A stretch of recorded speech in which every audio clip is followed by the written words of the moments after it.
Bien, buenos días por aquí. Alexis Jardines, como siempre, hablando de filosofía, como es usual en este canal, ¿no? Obviamente. Esta vez les traigo un vídeo sobre que titularé La idealidad de las ciencias, ¿no? Me voy a basar, el vídeo va a ser corto y le pondré tres ejemplos, ¿no? O sea, aludiré a la matemática, a la física y a la biología.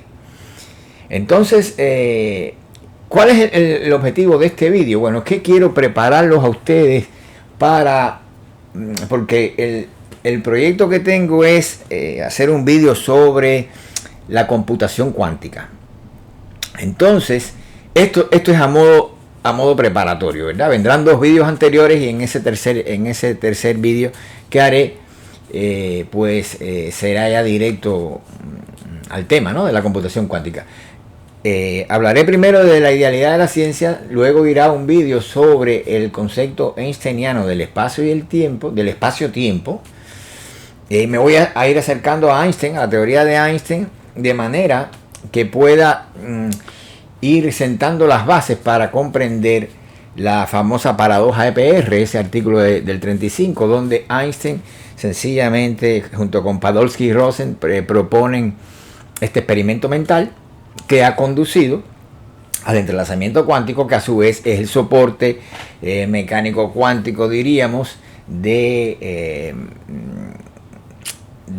esta idea de la computación cuántica, que básicamente lo que tiene de cuántico esta idea de la computación cuántica son estas dos columnas que sostienen la mecánica cuántica, dígase el principio de la superposición, es decir, la superposición y el llamado entrelazamiento cuántico o también correlaciones cuánticas, ¿no? Estas dos ideas, el entrelazamiento y la superposición, son lo que están en la base de la esperanza de la construcción de la computación cuántica. Hay gente que por ahí dice que eso prácticamente está allá, que están los primeros pasos dados.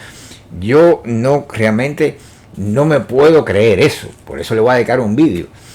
No es que un día vaya a haber eso, computación cuántica en el sentido que se le vaya a dar a esto, pero de cuántico no va a tener nada, porque si la idea es usar los principios de la mecánica cuántica para fundamentar la construcción de esas computadoras cuánticas, pues a mi modo de ver, la mecánica cuántica desde el punto de vista teórico, es decir, es una teoría, la mecánica cuántica no fundamenta esta idea de la computación cuántica. O sea, no hay manera de extraer una cosa de la otra, ¿no? Nunca va a ser un fundamento lo que nosotros vamos a ver en la mecánica cuántica para la computación cuántica, porque el entrelazamiento hay que entenderlo de otra manera, ¿ok? Igual la superposición, o sea, que de ahí que no va para la idea de los qubits, esto no, la cuenta no da. Pero bueno, eso lo vamos a dejar para ese tercer vídeo. Bueno, hoy hablaremos de la idealidad de la ciencia. En el próximo nos meteremos ya a través de una crítica de la teoría especial de la relatividad de Einstein. Llegaremos para que la gente vea cuál es el truco, que mi idea es mostrarles los trucos que hace Einstein para convencer a la gente. Y la gente lo entiende porque tienen una racionalidad de madre, tienen una fuerza tremenda, esos experimentos mentales que él hace, pero en su base son erróneos.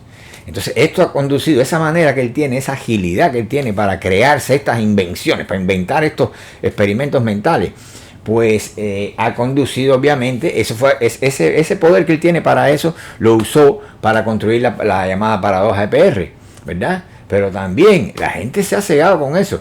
No quiero extenderme en esto porque eso sería el tercer vídeo, ¿no? El vídeo que va a hablar realmente de esto, pero bueno. El asunto es que en lugar de tratar de comprender hasta qué punto Einstein estaba equivocado, no, pues se fueron por la tangente, es decir, dejarle la responsabilidad a John Bell. Bell hizo sus desigualdades, entonces esas desigualdades hablaban de la incompletitud, la completitud de la mecánica cuántica, etcétera, pero el entrelazamiento cuántico no se llegó a entender completamente. Entonces, una vez que hasta cierto punto las desigualdades de Bell están bien, en el sentido que eran violadas, y eso es lo que quería mostrar Bell, pues ya se dio por sentado que todo estaba claro, y aquí no hay nada claro, ¿no? Entonces eso lo vamos a discutir en ese tercer vídeo, ¿no? Entonces, ahora este solamente es un vídeo corto, como les decía, es solamente para destacar este punto de la idealidad de la ciencia, porque señores, nosotros tenemos que entender que hay cosas que tienen un carácter de realidad diferente a las otras. Por lo tanto, no podemos creernos todo al pie de la letra. ¿Entiendes? Si usted le dicen un agujero negro, usted no puede creerse que están los agujeros negros ahí, que usted lo puede tocar, lo puede oler, lo puede ver. Eso no va a pasar. Como nunca va a haber el Big Bang, ¿verdad? Yo he insistido mucho en mis vídeos acerca de eso, puesto que tengo una concepción de la realidad un poco distinta a los filósofos actuales, si es que tienen alguna, pero al sentido común también y a los científicos, ¿verdad? Que básicamente reducen la realidad a la realidad objetiva. No, mi concepción de la realidad, lo he repetido en varios vídeos también, es una especie de entramado, ¿verdad? De configuración acto-virtual. Lo actual y lo virtual están unidos de una manera indisoluble ahí en la manera en que yo veo las cosas. Yo no puedo separar lo que yo mire, para donde quiera que yo mire y vea lo que sea y conciba lo que sea, que pueda concebir, pues tanto supuestamente teóricamente como físicamente hablando, yo siempre veo una correlación acto-virtual que es inseparable, ¿no? Esas dos dimensiones de la realidad no existen por sí solas, cosas que puedan ser absolutamente virtuales o absolutamente actuales, o vamos a decir, tal vez hasta se pudiera ver así. Esos son los conceptos que yo uso, son mis conceptos que he tomado de Henri Bergson y de Edmund Husserl, right? Pero quitando eso, el hecho de que yo los haya tomado de ellos, los haya desarrollado y sean míos, pues la gente habla en términos de material ideal, ese tipo de cosas. No hay una cosa que sea material, puramente material, eso no existe tal cosa, ¿no? Entonces la realidad es un poquito más compleja, ¿no? Y también lo ideal hay que entenderlo de otra manera, no se puede entender en el sentido que sea pura subjetividad, no existe tal cosa tampoco. Entonces mi criterio de realidad es diferente, como he dicho en varios vídeos, ¿no? Y por lo tanto es importante a la hora de entender de qué nos está hablando la ciencia, hasta qué punto uno puede entender las cosas, desde la posición de la conciencia cotidiana del hombre común, ¿verdad? Porque mis vídeos están dirigidos a un punto medio en que puedan coincidir el individuo que no tiene formación científica o filosófica con el científico filósofo. Hay un punto medio ahí, le sirve a los dos. Y los dos incluso a través de estos vídeos podían dialogar, ¿no? Yo busco ese punto medio donde un académico, un profesor de la universidad tenga que ver el vídeo porque sabe que hay cosas que están aquí que no lo va a encontrar en ningún lado. Y que también sea asequible a una persona que no sea un especialista, que no sea un científico, que no sea un filósofo, etcétera, etcétera. Es la característica del canal, que inicialmente esto se llamó Sentido Común, precisamente por eso. Pero bueno, como habían tantos canales, habían varios, por lo menos más de uno, con ese título, pues en una búsqueda rápida que hice en internet, pues sencillamente lo eliminé y dejé mi nombre, ¿verdad? Entonces, pero ustedes saben que la idea básica es generalmente mantenernos dentro del sentido común. Las cosas tienen que tener sentido, y tiene que tener sentido para todos, no exclusivamente para un físico cuántico, ¿me entienden? No, es que las cosas que dice físico cuántico tienen que tener sentido para los demás también, si no se pueden legitimar de ninguna manera, ¿ok? Y entonces, o sea, de algún modo hay que encontrar ese sentido, ¿no? Para que él mismo entienda de lo que está hablando, ¿no? Entonces, bueno, esa es la idea, ¿no?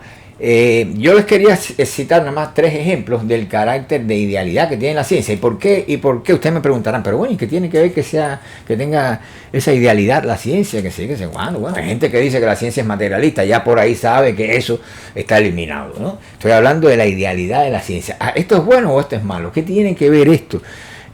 Pues sí tiene que ver mucho, porque en primer lugar es importante que usted conozca que hay una gran diferencia entre lo real y entre la existencia y la realidad. O sea, la ciencia es real, el conocimiento es real, pero no necesariamente tiene que existir como uno quiere ver. Bueno, ¿existió el Big Bang? Esa pregunta está mal hecha. ¿Existen los agujeros negros? Esa pregunta está mal hecha. Entonces, eso es lo primero que tenemos que dilucidar, ¿verdad? Por ejemplo, en el caso de las matemáticas, vamos a ver cómo se da esta idealidad. En el caso de la matemática es mucho más fácil de ver, ¿no? La matemática es la más sencilla.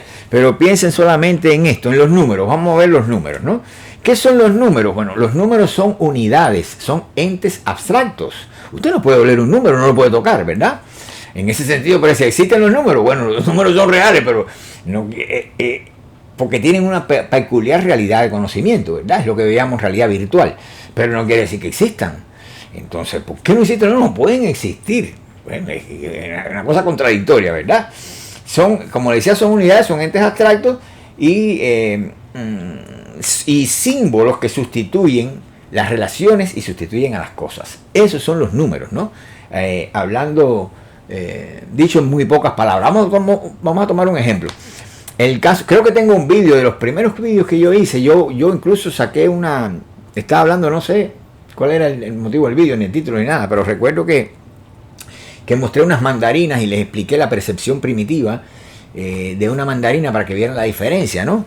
Y ese vídeo, si ni yo mismo lo encuentro, ¿dónde está? Hay 160 vídeos aquí en el canal, no sé ni dónde está. Y no era el objetivo, sino que era un momento del vídeo en que yo muestro las mandarinas. Antes de hacer este vídeo me acordé y traté de encontrarlo, pero no lo pude encontrar. Por lo tanto, no se lo pone a recomendar porque no sé cuál es el título del vídeo. Pero bueno, les señalo aquí lo siguiente. Vamos a tomar una naranja, lo que sea, una mandarina, cualquier fruta, una naranja, digamos. ¿Qué pasa con esto? A ver, díganme ustedes, las naranjas yo puedo sumar piñas y naranjas. Yo puedo hacer una suma de piñas y naranjas. Por ejemplo, 4 piñas más 3 naranjas me daría 7. ¿7 qué? Ya estoy en un problema. Bueno, sí, 4 piñas y 3 naranjas son 7, pero ahí cuando voy a decir 7 qué, no puedo. Me doy cuenta que no puedo sumar cosas que son diferentes, de diferente naturaleza. Tengo que sumar cosas que sean de la misma naturaleza, ¿verdad? Yo puedo sumar pantalones, pero yo no puedo sumar pantalones y camisas. No puedo. Entonces, hay un límite aquí, ¿no? Y ¿qué es lo que pasa con esto? Bueno, sencillamente que vendría la pregunta, bueno, yo no puedo sumar cosas diferentes, no puedo sumar camisas y pantalones, no puedo sumar naranjas y piñas, pero viene la pregunta, ¿y puedo sumar naranjas? Todos ustedes me dirían que sí. Yo puedo sumar camisas, de hecho lo hago todos los días. ¿Cuántas camisas tengo en el closet? Tengo 18 camisas. ¡Ah, qué bien! No, ¿puedo sumar naranjas? Bueno, ustedes me dirían que obviamente que sí, claro que puedo sumar naranjas. Ahora bien, tenga una cosa, porque aquí es donde acaba la ingenuidad y empieza la filosofía.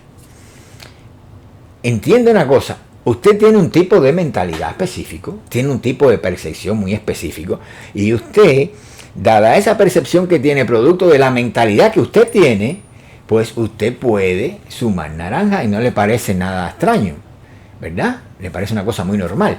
Pero si usted tuviera una mentalidad diferente como la tiene el hombre primitivo, por ejemplo, el hombre primitivo le diría a usted, pues usted no puede sumar naranja. ¿Sabe por qué? Porque no hay ninguna naranja igual a la otra. Eso que usted está haciendo no es legítimo. Usted está igualando las naranjas y las naranjas no son iguales. Ninguna naranja es igual a la otra. La percepción primitiva es muy distinta a la suya y como que abarca todos los predicados posibles de la naranja de un solo golpe. El primitivo ve otra cosa en la naranja, de ahí su actitud ritual. ¿Y usted qué cosa ve? Usted lo que ve es una abstracción. Usted está viendo una unidad. Y por eso es que usted lo puede sumar. Porque una vez que usted convierte la naranja real, que es muy diferente a cualquier otra naranja, que no hay dos naranjas iguales, ¿verdad? Y en esto me baso en la percepción primitiva, pues entonces usted pues está libre para hacer matemáticas, para sumar, ¿verdad? Pero usted no tiene ningún derecho a igualar las naranjas. Usted sabe que lo que usted está haciendo es llevar la naranja a otro plano de realidad. Y en ese plano de realidad, que es virtual, es válida esa transposición que usted está haciendo. Pero el primitivo le diría, pero en el mundo real, en este que yo vivo, y en mi percepción y mi manera de percibir, mi manera de percibir la naranja, no se podrían sumar porque no son diferentes. Porque son diferentes. O sea, no hay una naranja igual a la otra. Por lo tanto, ¿qué es lo que hizo usted? Usted, donde va, digamos que tiene 4 naranjas aquí en la mano, y usted elimina la naranja real y pone una unidad encima de ella, encima de cada una de ellas. Entonces pone un signo de igual y dice, bueno, 1, 2, 3, 4, está sumando unidades, pero no está sumando las naranjas reales, porque no la pudiera sumar, dado el mismo principio que avala el hecho de que usted no puede sumar naranjas y piñas, ¿verdad? Entonces, si no hay dos cosas iguales, no se pueden sumar. Entonces, para poder sumar la naranja, hay que sustituirla. Usted tiene que buscarse un representante de las naranjas, o bien meterla dentro de una especie que las abarca todas, buscando el rasgo común de cada una de ellas. Se inventa, pero ya en ese plano que es el plano virtual, ¿verdad? Donde usted va a inscribir esa naranja, la va a sustituir, y las relaciones de la naranja, etcétera, etcétera. Usted lo primero que hace es sustituirla por una unidad. ¿Okay? Usted va a poner la unidad en lugar de la naranja, y las unidades sí pueden sumarse porque todas son iguales. Entienda que son palitos así, pone un palito arriba de cada una de ellas. Claro, esos palitos todos son iguales, son entes abstractos, son unidades, eso lo puede sumar. Claro que sí, pero no la naranja real porque ninguna es igual a la otra. Le diría el primitivo. ¿Ok? Ahora bien, encima de eso, ¿qué hace usted? Pues usted sencillamente, ya esto tiene que ver más con la teoría de la evolución, vamos a verlo ahora, ya nos vamos de la matemática. Encima de eso usted como que subsume todas esas naranjas diferentes, las subsume en una especie de categoría que abstrae el rasgo común de cada una de esas naranjas diferentes. Por ejemplo, el hecho de que sean todas de un color que hay que asumir que es parecido, porque no son iguales, pero hay que tomar esa asunción, ¿no? Que tienen una forma determinada, también parecida, qué sé yo, y ahí usted construye esa categoría en la que va a subsumir las naranjas reales, porque la categoría, es decir, las naranjas existentes, entienda realmente existentes, porque la categoría, ahí está el punto, por eso la ciencia es posible, y esto lo descubrió Platón. La categoría es real también, esa categoría que aúna todos esos predicados comunes de las naranjas diferentes, que son las naranjas perceptibles y comestibles, ¿verdad? Pues eso también es real, lo que pasa es que no existe. No son cosas existentes, ¿no? Pero sí, no podemos decir que no sean reales. Fíjense que, ¿dónde está el kit de la ciencia? O sea, las cosas que te están diciendo a ti no tienen ese carácter de realidad perceptible.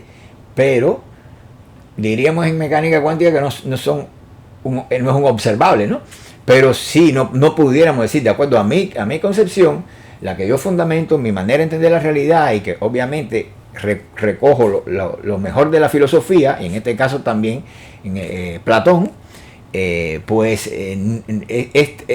serían reales, ¿verdad? Serían reales, pero agrego, ese tipo de realidad sería virtual. Porque lo que se opone a lo real no es lo virtual, es lo que se opone a... Disculpen. Lo que se opone a lo actual, a lo real, no es lo virtual. Lo real es acto virtual, y lo que se opone a lo virtual es lo actual. ¿Okay? La dualidad es actual virtual, pero ambos son reales, ¿no? Usualmente, ¿qué hace? ¿Cómo piensa la persona común? Pues sencillamente cree que está lo real y está lo virtual, y establece una dualidad entre la realidad y la virtualidad. No es así. Lo virtual es también real, ¿no? Entonces, bueno, como decía, no se puede decir, bueno, finalmente, de acuerdo a la percepción primitiva, no se pudieran sumar las naranjas, ¿no? Entonces necesitamos sustituirla por entes abstractos y relaciones ideales en general. Eso es lo que hacemos, ¿no? Así es que, como dije ya, Platón estaba en lo cierto. Si recuerdan las ideas de Platón, la teoría de Platón, y cómo la matemática le era tan agradable a Platón, pues él tenía la clave de entender por qué pasaba esto, ¿no? Y cuál era la naturaleza de la matemática, ¿no? Por ejemplo, para Platón, si nosotros decimos, existe la triangularidad, ¿no? Usted puede decir, bueno, pensando en Platón y en Aristóteles, ¿no? Porque aquí están los dos momentos. Bueno, la triangularidad es real, eso es Platón, pero no existe, eso es Aristóteles. O sea, porque existe, ¿en qué sentido? En que tiene que particularizarse, y en ese sentido deja de ser esa especie general, ese eidos, ¿no? Ese arquetipo, ¿no? Pero fíjense la diferencia entre realidad y existencia, ¿no? O sea, la triangularidad, esto que es proveniente de la matemática, obviamente existe. Pero la triangularidad, ¿qué cosa es? Es lo que le estaba explicando yo. Es la atracción del rasgo común de todos los triángulos individuales. Eso es la triangularidad, esa propiedad. Y esa propiedad tiene realidad. ¿Qué puede decirme usted con una realidad matemática? Una realidad, esa es la idealidad, justamente de la que estoy hablando. Y recuerden que es Platón lo que está debajo. Esa es la idealidad de las ciencias. Y claro que tiene que existir porque la ciencia no brega con individualidades, brega con lo general, ¿entienden? Y lo único que hay que agregar aquí es que lo general es también real, o sea, hay una realidad que es propia de esta gente, de estas entidades ideales, ¿verdad? Lo que pasa es que tiene una naturaleza virtual, no actual, porque para ser actual tendría que ser, dado en la experiencia del sujeto, tendría que ser perceptible, tendría que ser un observable, como dije ya en mecánica cuántica. ¿Ok? Entonces, entiéndanlo así, porque si no, no van a entender nada en filosofía, ni pueden entender la ciencia misma, ¿verdad? Ya esto nos lleva directamente a la biología. Esta misma triangularidad de Platón, ¿verdad? Que uno dice, bueno, ¿esto existe o no existe? ¿Ah? Pues uno existe, pero yo no lo puedo tocar, no lo puedo oler, ¿verdad? Entonces ya aquí caemos directamente en la biología, en la idealidad de la biología, y donde mejor se ve es justamente en la teoría de la evolución, con este concepto de especie. Así es que en la teoría de la evolución podemos preguntar, ¿qué son las especies? Estas especies son una cosa bien parecida, son las mismas ideas o arquetipos de Platón, pero sin una filosofía que las sostenga, porque se vuelve muy vulnerable, dado que ya no hay un Platón defendiéndolas ahí, ¿no? Y obviamente para el biólogo no son exactamente lo mismo, para el biólogo evolutivo.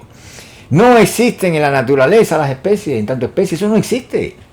De existir no existe, exactamente como la triangularidad no existe, exactamente como las unidades no que sustituyen, o los símbolos que sustituyen a las cosas no existen. ¿Entienden? Lo cual no quiere decir que no sean reales, y ese problema que uno entiende, la teoría de la evolución la asume, la acepta, le entra solo. Pues uno tiene tremendo grado de racionalidad, claramente, porque irreales no son, reales son, pero no tienen existencia. ¿Ok? Y esa es la parte mala que tiene la teoría de la evolución, y es la que todo el mundo se traga sin masticar, y el mismo Charles Darwin lo sabía que ahí estaba su debilidad, ¿no? La parte débil de la teoría. Entonces, como le decía, las especies no existen en la naturaleza, las especies no evolucionan, ¿verdad? Como no puede evolucionar la triangularidad, eso no evoluciona, ¿verdad? Puede ser que evolucione un triángulo, pero no la triangularidad, ¿no? Entonces, la pregunta es, bueno, evolución de las especies. También tengo un vídeo acerca de eso, búsquenlo ahí, te engañan con la teoría de la evolución, creo que se llama. Entonces, las especies no evolucionan, lo cual no quiere decir que no sean reales, insisto, ¿verdad? Tienen un tipo de realidad diferente, es una realidad virtual, es una realidad de conocimiento, ¿verdad? Pero no en el mismo grado de realidad que puede tener esto que yo lo toco, lo palpo, ¿verdad? Entonces, le decía que en este caso no evolucionan, solo evolucionan los individuos. Ahora, ¿dónde está el lado más débil de la teoría de la evolución? En el hecho de que solamente pueden evolucionar los individuos porque las especies no tienen genes. Quienes tienen genes son los individuos, por lo tanto, esos son los que evolucionan. Ahora, el asunto está en, volviendo a Aristóteles, en que, como dijo el mismo Aristóteles, de los individuos no hay ciencia. Porque ciencia hay de los entes generales, pero no de los individuos. O sea, no existe la ciencia de este lagarto. Puede ser que exista la lagartología, pero no la ciencia de este lagarto, ¿verdad? Entonces, aquí pasa exactamente igual. Exactamente igual. Los genes los tienen los individuos, ellos sí evolucionan, pero no puede haber ciencia acerca del individuo. Hay ciencia en sentido general de la evolución de las especies, y eso hay que tomarlo muy entre comillas, porque las especies, en definitiva, no evolucionan. Son grupos taxonómicos que no dejan de ser reales, de tener realidad de conocimiento, pero no son más que grupos taxonómicos. Esas son las especies, no otra cosa. ¿Ok? Entonces, ya aquí llegamos a la física, ¿no? Llegamos a la física.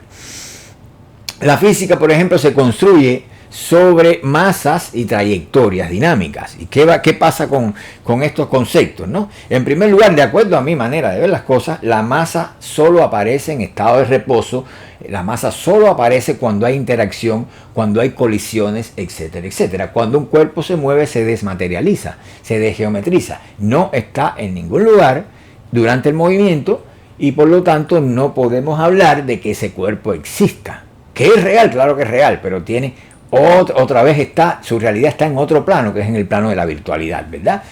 Realidad de conocimiento, como son las estrellas, el universo, todos los conceptos científicos. No quiere decir que no sean reales, sino que no tienen existencia, ¿verdad? Entonces, esa es la razón y por ejemplo, el caso de las trayectorias dinámicas, que es lo otro, ¿no? En la masa, como le decía, solo aparece, a mi manera de ver las cosas, solo existe la masa en reposo. Esas masas relativistas, todo eso son inventos. Y entonces, veamos entonces qué es una trayectoria, porque al fin y al cabo la física sale de trayectorias y masas, ¿no? Cuerpos en movimiento y desplazamiento y demás. Bueno, pues la trayectoria es una idealización que anula el movimiento real, ¿verdad? Es una serie, no es otra cosa que la trayectoria, como he mostrado en vídeos anteriores, que no son más estas trayectorias que series de estados de reposo. Viene de Zenón de Lea, de las aporías de Zenón de Lea, esa fundamentación. Por eso puede invertirse el sentido de una trayectoria dinámica. Uno se pregunta, pero bueno, ¿qué pasa? Por ejemplo, la trayectoria de la Luna se puede revertir y no pasa absolutamente nada. Entonces tú dices, ir en el sentido inverso, no pasa nada en las ecuaciones, las ecuaciones admiten esa posibilidad. Pero en el mundo de la percepción real eso nunca sucede, ¿verdad? Porque cuando usted está percibiendo la luna, usted está percibiendo una cosa existente, ¿verdad? Y lo que no es posible es que la luna vire hacia atrás y empiece a dar la vuelta en sentido contrario. Sin embargo, en la física y en las ecuaciones eso no tiene ningún problema. Las trayectorias son reversibles, ¿verdad? Las trayectorias dinámicas. Entonces, ¿qué pasa con esto? Bueno, son reales. Bueno, vamos a decir que tienen una realidad de tipo virtual, una realidad de conocimiento donde todas estas cosas son posibles. Pero en el mundo de la percepción directa de las cosas, en el mundo de la existencia, ¿verdad? En ese mundo que es el mundo de la realidad actual y no ya virtual, en ese mundo esas cosas no son posibles. Por lo tanto,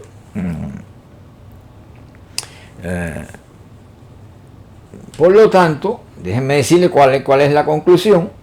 Mi conclusión sería que es lógico que todo este entramado ideal, toda la idealidad este tipo de realidad de tipo virtual, debe colapsar ante la interacción actual con el objeto, que dicho sea de paso dejaría de ese modo de ser objeto y es una especie de objeto teórico, ¿no? De ente teórico, para devenir un observable, ¿okay? O cuerpo o relación dotado de propiedades medibles y perceptibles. Eso es justamente lo que sucede ante el colapso de la función de onda de la mecánica cuántica. O sea, ahí nosotros vamos al interactuar con la partícula, pues la partícula cobra masa, la partícula se deviene un sólido y sencillamente deviene un observable. Hasta ese momento no lo era. O sea que esto es lo que sucede en la ciencia.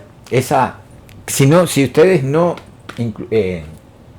introducen una nueva comprensión de la realidad en términos de configuraciones acto-virtuales, pues les sería muy difícil entender cuál es el sentido real de la ciencia y del conocimiento mismo. ¿Okay? Entonces, by the way, y también de la realidad, que ya saben cómo es, ¿no? Entonces aquí los dejo, es solamente un paso preparatorio para el vídeo que viene. Vamos a estar, ese por lo menos es mi ambición, vamos a estar debatiendo algunas oscuridades que tiene la teoría de Einstein, la teoría especial de la relatividad. No estoy conforme, se los adelanto ya, con la idea de Einstein de que la simultaneidad es relativa y ese es el corazón de la teoría especial de la relatividad. Si eso se cae la teoría. ¿Ok? De eso vamos a estar hablando y un poquito más para dejar el terreno fertilizado ya, a ver qué pasa con la computación cuántica, si en realidad esto es o no posible. Aquí los dejo y nos vemos en un próximo vídeo. Por favor, si me quieren dar un like me sería muy agradable para seguir estimulándome, ¿no? a subirle estos vídeos. ¿Ok? Nos vemos.